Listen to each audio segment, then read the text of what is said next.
श्री स्वामी समर्थ जय जय स्वामी समर्थ नमस्कार आहे सगळ्यांना स्वागत आहे तुमचं माझ्या चॅनलमध्ये. आज मी तुमच्यासाठी घेऊन आलेली आहे एक नवीन व्हिडिओ एका नवीन सेवेसोबत. तर आजचा आपला विषय आहे की आपल्याला श्रावण महिन्यामध्ये भरपूर काही सेवा करायच्या आहेत. त्यामध्ये एक आहे की आपल्याला सत्यनारायण करायचं आहे.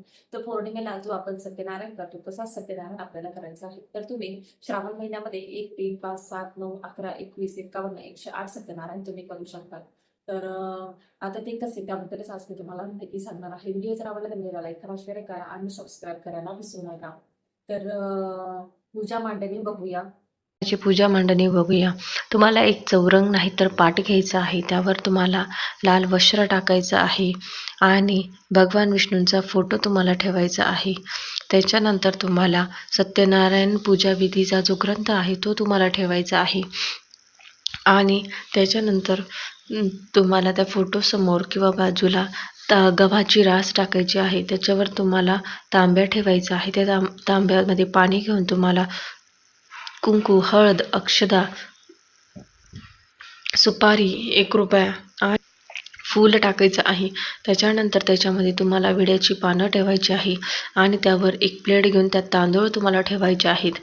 त्याच्यानंतर त्या तांदळामध्ये तुम्हाला बाळकृष्णाची मूर्ती ठेवायची आहे आणि इकडे 2 जोड पान मिळून असे 3 पानं तुम्हाला ठेवायची आहे, म्हणजे 6 पानं.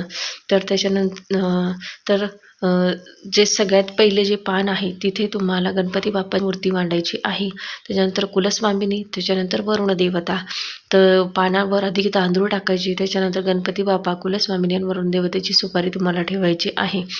त्याच्यानंतर तुम्हाला सगळ्यांसाठी प्रसाद सुद्धा ठेवायचा आहे. तुमच्याकडे जर फळं असतील तर फळं ठेवा, नाहीतर साखरेचा प्रसाद तुम्हाला तिथे ठेवायचा आहे. आणि सत्यनारायण भगवानांसाठी तुम्हाला शिऱ्याचा, जो आपण रव्याचा शिरा करतो तो तुम्हाला तिथे ठेवायचा आहे. गणपती बाप्पांना तुळस चालत नाही, म्हणून त्यांच्या प्रसादात तुम्हाला तुळस ठेवायची नाही आहे.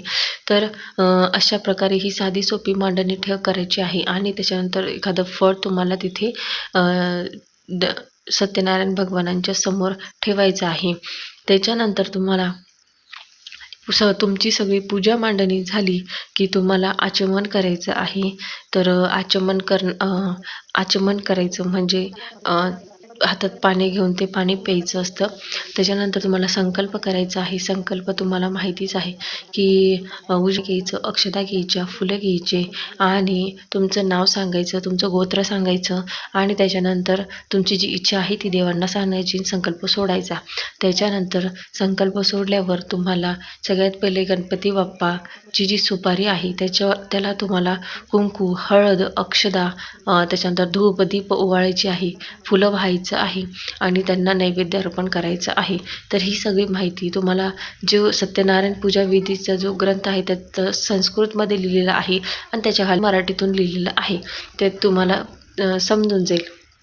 त्याच्यानंतर तुम्हाला कुलस्वामिनीची जी सुपारी आहे तर तिलासुद्धा तुम्हाला कुंकू, हळद, अक्षदा वाहायच्या आहेत, धूपदीप ओवाळायचे आहे, फुलं वाहायचं आहे आणि प्रसाद अर्पण करायचा आहे.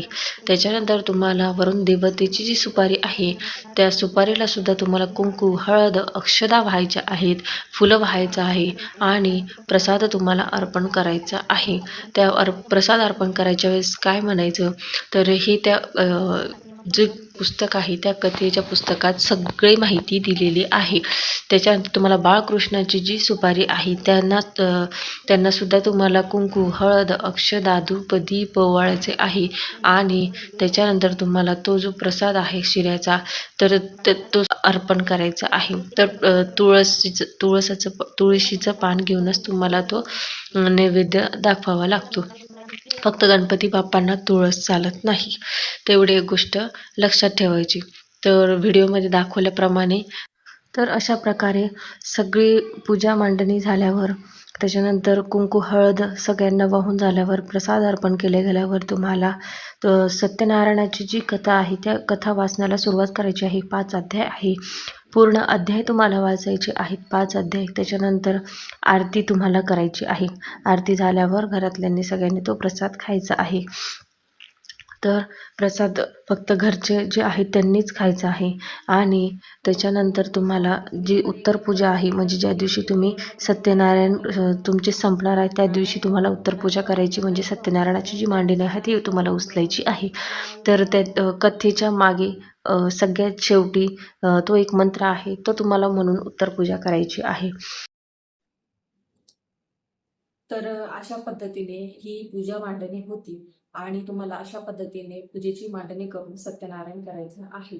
तर मांडणी उचलायची नाही. म्हणजे तुम्ही जर 9 सत्यनारायण करत असणार किंवा 5 सत्यनारायण करत असणार, तर मांडणी तीच ठेवावी. फक्त फुलं वगैरे पानं खराब जर झाली, तर ते तुम्ही बदलू शकता. आणि तुम्हाला जर जास्त सत्यनारायण करायचे असतील 51, 108, मग तुम्ही वस्त्र जे असतं आपण टाकलेलं पाटावर ते सुद्धा बदलू शकता. पाणी बदलू शकतात कलशातलं. आणि जर 5-7 असे जर काही सत्यनारायण करायचे असतील तर फुलं पानं जे खराब झालेले असते ते तुम्ही बदलू शकता. आणि एकादशीच्या दिवशी तुम्ही सत्यनारायण करू शकता, पण नैवेद्य जो आहे तो तुम्हाला शिऱ्याचा दाखवायचा नाहीये, कारण त्या दिवशी उपवास असतो देवांचा. तर तुम्हाला त्या दिवशी फळांचा नैवेद्य किंवा दूध साखरेचा नैवेद्य तुम्हाला दाखवायचा आहे सत्यनारायणाला. तर ही एक गोष्ट लक्षात ठेवायची. पूजा मांडणी उचलायची नाही. जेवढे तुम्हाला सत्यनारायण करायचे आहेत तेवढे दिवस मांडणी तशीच ठेवायची. फक्त मासिक धर्म जर आला तेवढे दिवस स्किप करायचे आणि फक्त जी मांडणी मासिक धर्म झाल्यावर ती जी मांडणी असते ती पूर्ण उचलून घ्यायची आणि परत नव्याने मांडणी करायची. कारण 4 दिवस पूजा झालेली नसते, म्हणून धूळ वगैरे सगळं बसलेलं असतं, म्हणून ती मांडणी पुन्हा नव्याने करायची आणि परत तुम्ही सत्यनारायण कंटिन्यू करू शकता. तर अशा पद्धतीने तुम्हाला सत्यनारायण करायचे आहे श्रावण महिन्यामध्ये. तर अतिशय प्रभावशाली सेवा आहे. आर्थिक अडचणी, कर्जबाजारीपणा, लग्न जमत नाहीये, धनधान्याची कमी आहे, तर तुम्ही ही सेवा नक्की करू शकता. तर व्हिडिओ जर आवडला असेल तर व्हिडिओला लाईक करा, शेअर करा आणि सबस्क्राईब करायला विसरू नका. व्हिडिओ पुढच्या व्हिडिओमध्ये श्री स्वामी समर्थ, जय श्री स्वामी समर्थ.